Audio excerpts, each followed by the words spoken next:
Hello friends, welcome back to my YouTube channel ideal academy. चलिए start करते हैं हम लोग आज के अपने क्वेश्चंस। देखिए, हमारा पहला क्वेश्चन से कह रहा है, क्रय वापसी का शेष क्रय खाते में हस्तांतरित करने पर उपर्युक्त व्यवहार की प्रविष्टि करते समय किस खाते को नाम यानी डेबिट किया जाएगा। ऑप्शन नंबर ए दे रखा है purchase return account, option number B दे रखा है purchase account, option number C दे रखा है cash account, option number D दे रखा है इनमें से कोई नहीं। तो इसका जो ऑप्शन नंबर ए है वो सही है, purchase return account. Option number ए इसका सही है। अगला प्रश्न देखते हैं। हमारा अगला प्रश्न है, लेखा वर्ष से संबंध नहीं रखने वाले लेन देनों को हटाने के लिए जो प्रविष्टियां की जाती है उन्हें कहते हैं। ऑप्शन नंबर ए प्रारंभिक प्रविष्टियां, ऑप्शन नंबर बी अंतिम प्रविष्टियां, ऑप्शन नंबर सी समायोजन प्रविष्टियां, ऑप्शन नंबर डी विविध प्रविष्टियां। तो इसका जो सही उत्तर है वो है समायोजन प्रविष्टियां, ऑप्शन नंबर सी। अगला प्रश्न देखते हैं। अगला प्रश्न है, प्राप्तियों एवं भुगतानों का लेखा किस बही में किया जाता है। ऑप्शन नंबर ए रोकड़ बही में, ऑप्शन नंबर बी क्रय बही में, ऑप्शन नंबर सी विक्रय बही में, ऑप्शन नंबर डी क्रय वापसी बही में। तो इसका जो सही उत्तर है वो है रोकड़ बही में। ऑप्शन नंबर ए इसका सही है।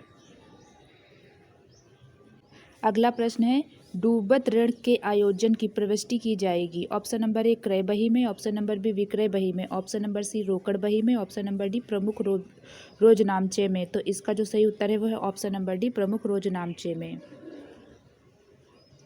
हमारा अगला प्रश्न है, उधार बेचे गए माल के लेन देन का लेखा किस बही में किया जाता है।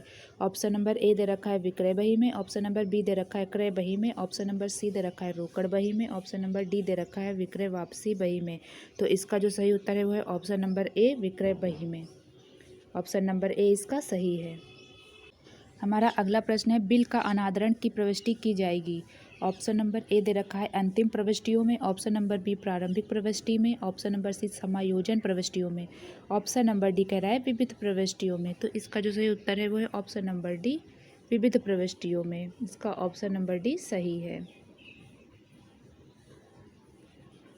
हमारा अगला प्रश्न है, जब साधारण रोकड़ बही बनाई जाती है तो उसे बनाने की आवश्यकता नहीं है।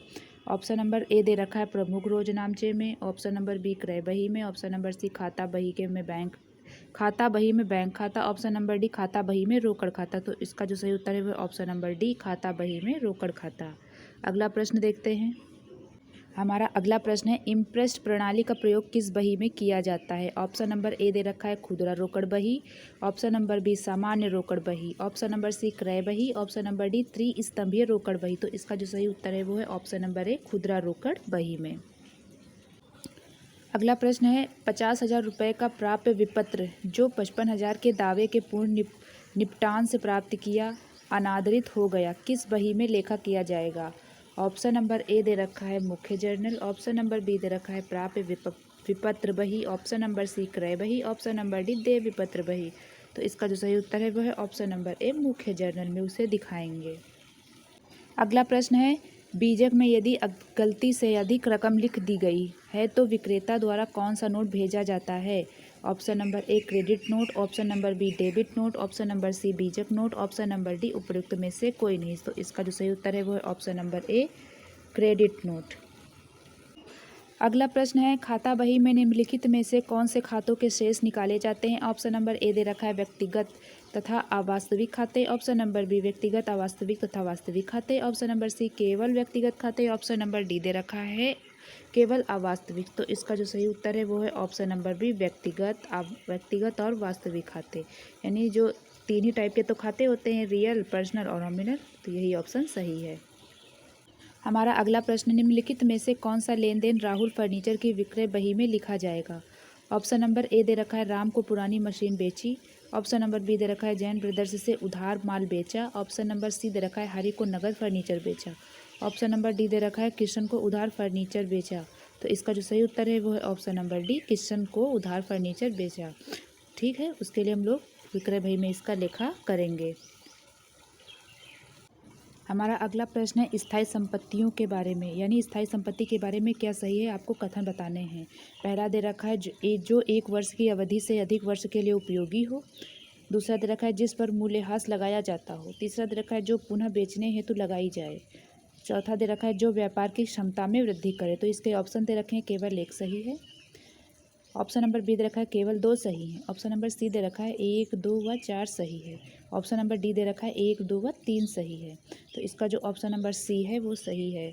इसमें से पहला सही है और दूसरा सही है और चौथा सही है। मतलब जो पुनः बेचने योग्य लगाई जाए उसे हम लोग संपत्ति के बारे में, ये हमारी संपत्तियां नहीं होती हैं, ये हमारे गुड्स होते हैं। ठीक, चलिए फ्रेंड्स, ये थे आज के क्वेश्चंस। आई होप आप लोगों को क्वेश्चंस पसंद आए होंगे।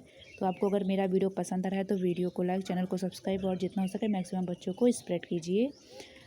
और कमेंट बॉक्स में आप लोग कमेंट करके बताया जरूर कीजिए कि आप लोगों को मेरे वीडियो अच्छे लग भी रहे हैं या नहीं लग रहे हैं। तो थैंक यू सो मच, मिलते हैं अगले वीडियो में।